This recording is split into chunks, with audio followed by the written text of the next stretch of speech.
sila ang mga natawagan DRPS2. sa atong Nas Melion Bunansag, atong paminaw ng atong pagpakikinabi. Hello, Ate Arlene Ayon ni Sanan. Oo, si Richelle May Garay ni. Yes po, ma'am. Oo, taga-asa ka, Shell? Yan po, ma'am. Okay, tayo sa akin, medyo hina imong signal. DRPS2. Unsa nga product imong gigamit? Care po, ma'am. Okay, okay. Kumusta? Okay. Ito ano po, care, ma'am. Makaimang din ko na na-apoy improvement. Ay, very good. Ang ako ang pagdugo po itong last DRPS2. kay dili din siya matulong sa bulan. Nakulda-kuldaan ko po, ma'am, kay dili manggod ko pa ng ganing layabunan nga. Natingala lang ko ba siguro sa ka-stress ko din.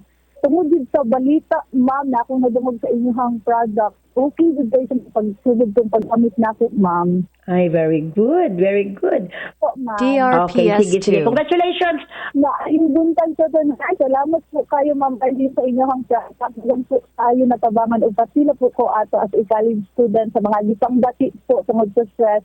Unta, ganito'y dahon pa po mamayin po ang product. Daghan pa mo palisay. Grabe din siya ka-effective. Okay, bye-bye.